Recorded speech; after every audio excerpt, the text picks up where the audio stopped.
The chandeliers above the grand hall flickered like nervous stars, their light gliding across polished silver counters and glinting off blades sharpened for war. The air wasn't filled with music or laughter, but with the hiss of butter melting on steel, the perfume of burnt sugar curling in the air, and the quiet, trembling hum of ambition. This was the sovereign table, the world's most feared culinary arena, broadcast to 50 countries, watched by millions. Here, chefs didn't just compete, they were dissected, devoured, and judged by the sharpest tongues in the industry. At the center of it all sat the three monarchs of taste, the judges whose approval could make or destroy a career. Chef Antoine Dubois, the self-proclaimed prophet of French haute cuisine, whose arrogance was as legendary as his palate. Beside him sat Dr. Alistair Finch, a molecular maestro who believed emotion was noise and chemistry was God. And on the far right was Isabella Rossi, the queen of European fusion, who could taste deceit before it hit her tongue. Before them stood a woman who looked out of place among the polished giants of global gastronomy. Maya Santos, a quiet, brown-skinned Filipina in her early 30s. Her chef's coat was plain, no embroidered name, no sponsor patches. Her knives were clean, but worn, each scratch a scar of survival. The other contestants whispered as she walked by. She's the wild card. She's the sympathy vote. She's that girl from, the islands? Their laughter slid off her like oil on water. Maya had heard worse in kitchens where her accent was mocked and her ideas stolen.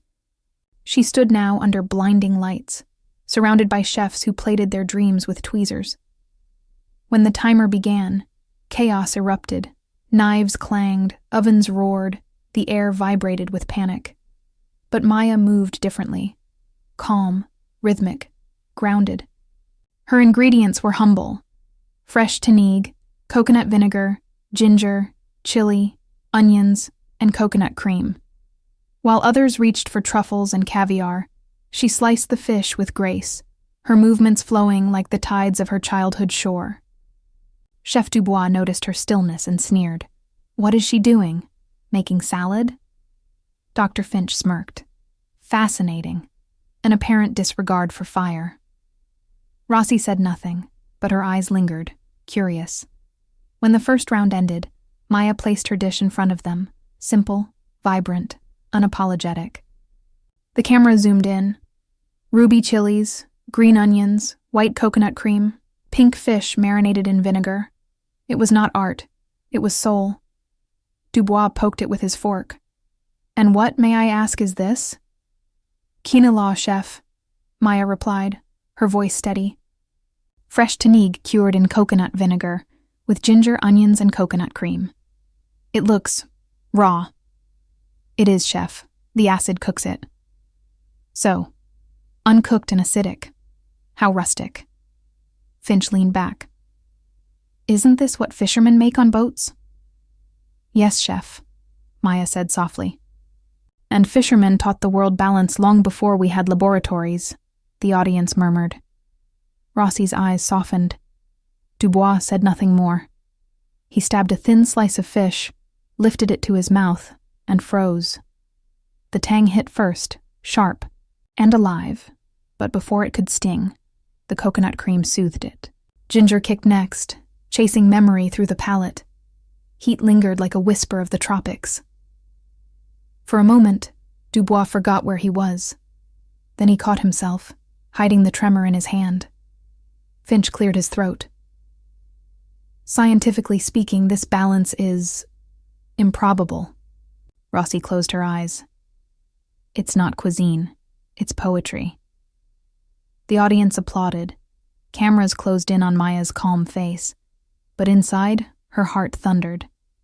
Because standing across from her, pretending not to remember, was the man who had once called her food forgettable. Chef Antoine Dubois, her former mentor. The man who had stolen her recipe, her coconut crab curry, and made it famous. He'd tasted it once in Paris, then months later presented it to the world as his own, calling it inspired by a street cook I once met in the Philippines. That street cook was Maya. Now she stood before him again, the lights of London on her face, the world watching. Not for fame, not even for revenge, for truth. The next challenge was announced. Round 2, the story plate. But as the applause faded, Maya stood still, fingers pressed to her knife, eyes unfocused. For a moment, she wasn't in London. She was back in Cebu, the small coastal town where she had learned everything that mattered. She heard the ocean outside the window, her grandmother's song as she grated coconut by hand, the smell of vinegar and chili in the air. Lola Alara had been a small woman, but her presence filled the kitchen. She believed food was memory made edible. "Remember, Apo," she used to say, smiling through wrinkles. "We don't cook for applause. We cook to remember who we are." Maya's eyes stung. She had forgotten that once, chasing stars, chasing recognition, until betrayal burned her clean. Now she was back to where it began, cooking not for them, but for herself. Dubois' voice snapped her back. "Still playing with vinegar, Maya?" She met his gaze. Calm. "Still stealing from others, chef?" The crew froze. Rossi's lips parted, then curved in a small, approving smile. Maya returned to her work in silence. Knife, bowl, mix. The rhythm steady again. When the first round ended, she stood, in the center of the stage, the humble Filipina chef surrounded by towering egos. The screen flashed. Advancing to round 2, Maya Santos. The crowd erupted. Somewhere in the audience, a Filipino waved a tiny flag, tears shining in his eyes. Maya only closed hers. The real battle hadn't even started. Tomorrow's challenge. The story plate. Cook the dish that tells your life. And Maya already knew what she was going to make. Kare-Kare. A stew of peanuts, oxtail, and bagoong, the flavor of celebration, loss, and love. The food of every Filipino heart. And this time, when Dubois tasted it, he would remember. Because this wasn't just a competition anymore. This was her reckoning. The next morning, the air inside the Sovereign Table studio felt heavier, charged with something unseen. The lights blazed brighter, the audience doubled, and the cameras hummed with quiet hunger. Rumor had spread overnight that the wild card from the Philippines had humiliated a legend. Chef Antoine Dubois entered with his usual swagger, but there was tension in his jaw. He didn't look at Maya, though she could feel his presence like a knife pressed to her back. Across the stage, the other 2 remaining chefs, Julian from New York and Chiara from Milan, eyed her cautiously. She wasn't the underdog anymore. She was a threat. The host's voice echoed through the arena. Round 2, the story plate. Chefs, today you will cook a dish that defines your life. Something that tells us who you are, without words. You have 3 hours, Julian smirked, pulling out his dry ice machine. Chiara unwrapped golden truffles from Alba. Maya quietly unpacked her ingredients. Peanuts, oxtail, annatto seeds, and bagoong from a small glass jar wrapped in cloth. As soon as she opened it, the air filled with a strong, salty aroma. Several assistants wrinkled their noses. Dubois leaned toward Finch, muttering, "This isn't a kitchen, it's a fish market." But Maya ignored him. She'd heard worse. In Paris, that her food was peasant, that her flavors were too loud. Yet here she was, standing beside them, her hands steady, her purpose sharp. She began by toasting peanuts over low heat, stirring slowly until they released a nutty perfume. The sound, that gentle pop, brought her back to her grandmother's kitchen in Cebu, where life was simple, where food meant love, not ego. She ground the peanuts by hand, using a mortar and pestle she had brought from home. Cameras zoomed in on her arms as they strained, as every rotation of the pestle seemed to release both memory and defiance. Julian noticed and laughed. "No. Blender? No sous vide? What is this? A history lesson?" Maya didn't reply. The rhythm of her grinding became her answer. Steady, deliberate, powerful. Then she browned the oxtail, searing it until it sang against the pan, a hiss that felt almost alive. Fat rendered, flesh caramelized. She deglazed it with broth, letting the liquid shimmer into gold. The annatto water turned it into the color of sunset. She moved slowly, as if performing a ritual rather than cooking. Isabella Rossi approached her station, watching in fascination. "You're cooking by instinct," she said quietly. "No measurements. No timers." Maya smiled faintly. "I don't measure memory, chef." Rossi lingered for a moment, then nodded. "Beautiful. Brave. Dangerous." When Maya sautéed the bagoong, the pungent fermented shrimp paste filled the studio again. The audience murmured. Dubois made a face, waving his hand dramatically. "Mon Dieu, how can anyone eat that?" Maya turned to him, calm and poised. "In the Philippines, chef, we eat honesty, even when it smells strong." Laughter rippled through the audience, but there was admiration in it. Dubois looked away, his pride dented. 3 hours later, the chefs plated their creations. Julian unveiled a lamb dish sculpted into an abstract form, smoke curling from underneath a glass dome. Chiara presented an edible skyline of Milan made of pasta and gold leaf. Maya placed a clay bowl before the judges, humble, steaming, fragrant, unapologetically Filipino. Dubois sighed, exasperated. "Peanut stew? Really?" "It's Kare-Kare, chef," Maya said. "In my country, it's the dish we serve when we're together. For weddings, birthdays, funerals. It's food for love and loss. It tells my story." Dr. Finch raised a brow. "You expect us to find art in something so domestic?" Maya nodded. "Art is what happens when we don't forget where we came from." The judges exchanged glances. Then, reluctantly, Dubois lifted his spoon. He avoided the bagoong at first, as expected, and tasted only the stew. His face tightened, then loosened. He went for another bite, and another. Finally, he reached for the bagoong and mixed a small amount into the sauce. His eyes widened, the flavors collided and then harmonized. Rich peanut cream, earthy oxtail, the sharp, oceanic burst of fermented shrimp. It was bold, unapologetic, alive. Dubois dropped his spoon. "Impossible," he whispered. Finch blinked, speechless. "Scientifically, this shouldn't balance. But it does. It's perfect." Rossi took a bite and closed her eyes. "This tastes like forgiveness." The entire room went silent. Cameras zoomed in on Dubois' trembling hand. His mask cracked. His mouth opened to speak, but Maya beat him to it. "You said that once before," she said quietly. "In Paris, when you tasted it the first time."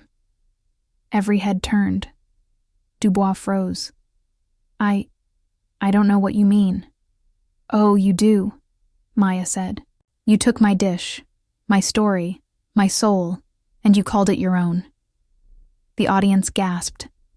The host's microphone buzzed. Finch and Rossi both turned sharply to Dubois. Rossi's voice sliced through the air. "Antoine, is this true?" Dubois stammered, pale. I mentored hundreds of chefs." "But only one made Kare-Kare," Maya interrupted. "You said it was too provincial, too brown. Then 6 months later, you presented it in Paris as your own and won Chef of the Year." The audience erupted. Viewers watching across the world leaned forward. Social media feeds exploded. The sovereign scandal began trending within minutes. Dubois' lips quivered. His silence was his confession. The host tried to calm the chaos, but it was too late. The cameras stayed fixed on Maya, still, composed, tears gathering, but never falling. When the votes were tallied, The announcer's voice trembled as he said, "The winner of the sovereign table, for her dish, Kare-Kare, the heart of a nation, is Chef Maya Santos." The hall thundered with applause. People stood, clapping, cheering. Rossi rose too, tears in her eyes, and placed her hand on Maya's shoulder. "You didn't just cook a dish," she whispered. "You reclaimed a country's soul."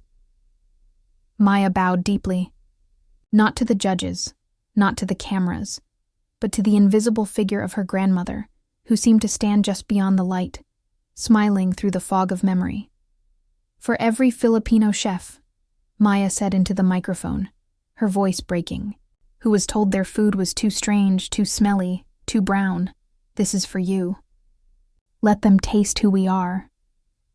Confetti rained from above, but Maya barely noticed. The studio blurred into gold and noise. Somewhere behind her, Dubois slipped out quietly, his empire cracking with each step.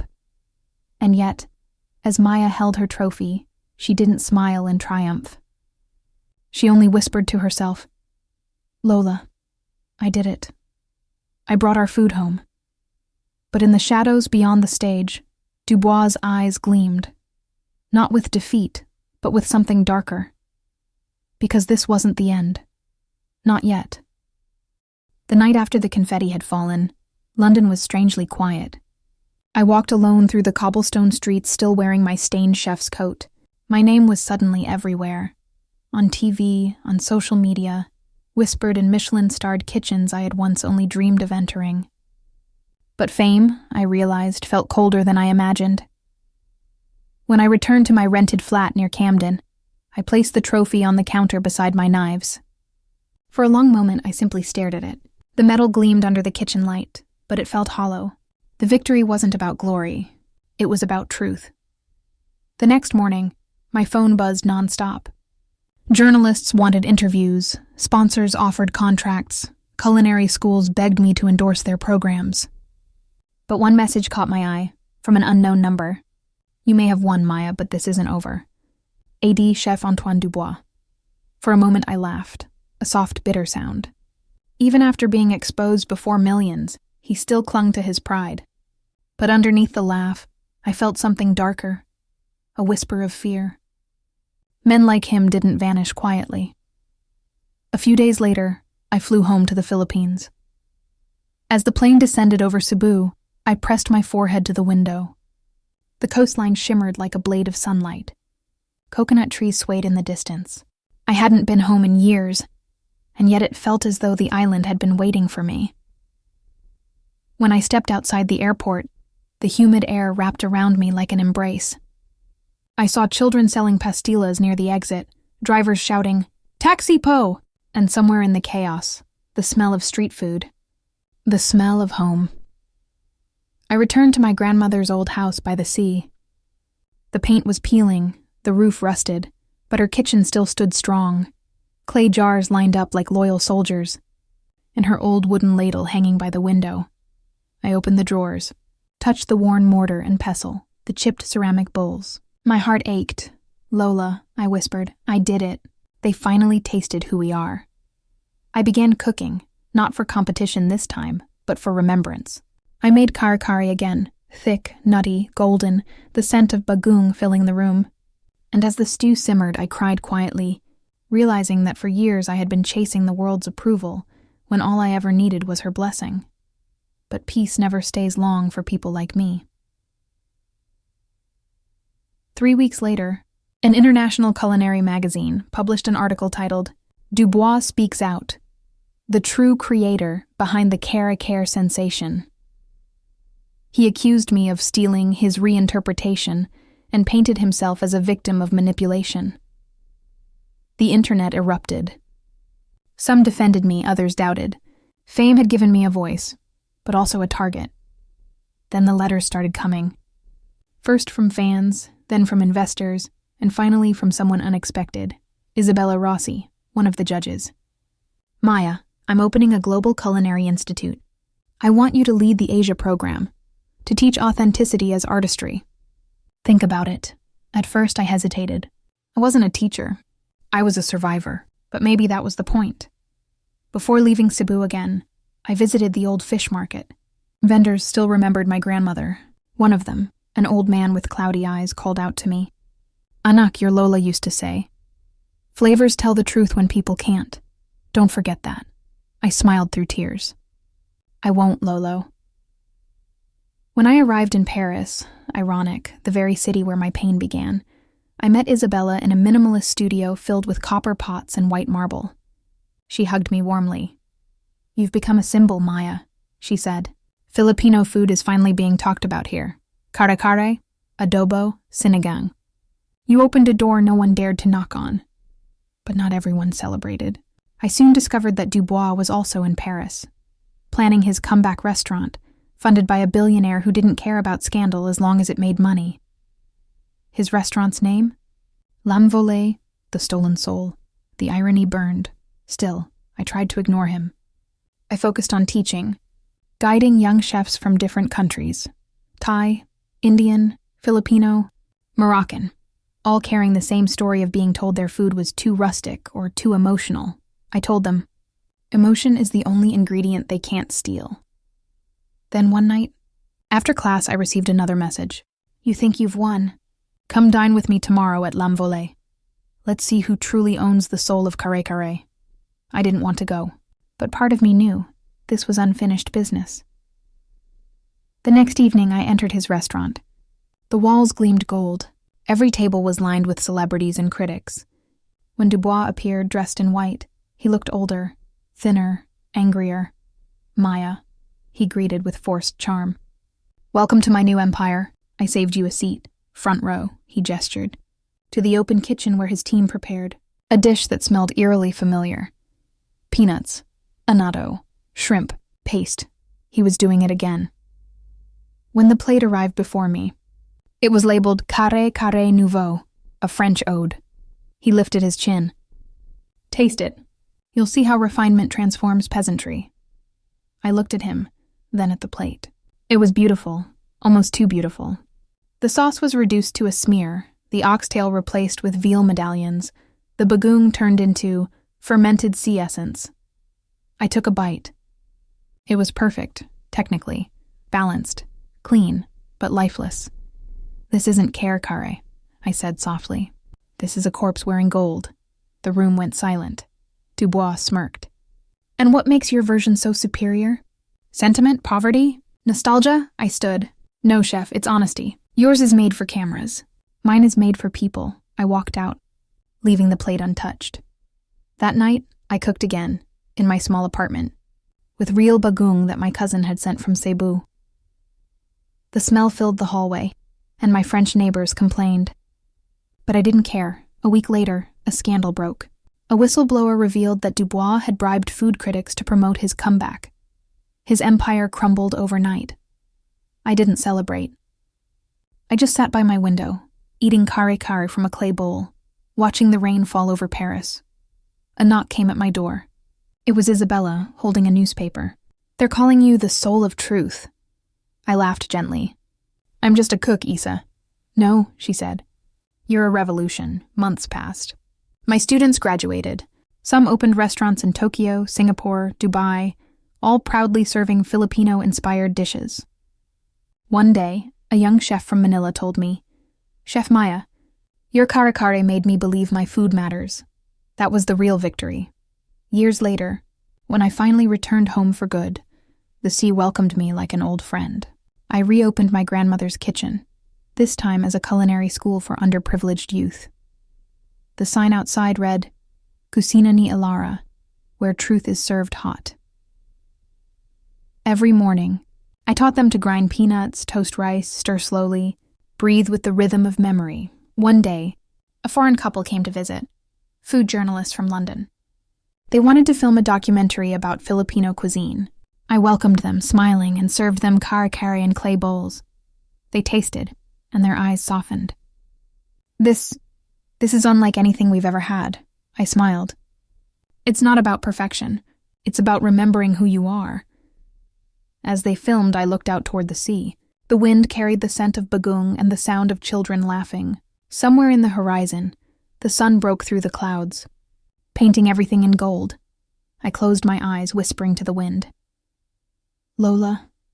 We did it, and for the first time in a long time, the taste of victory was no longer bitter. It was home.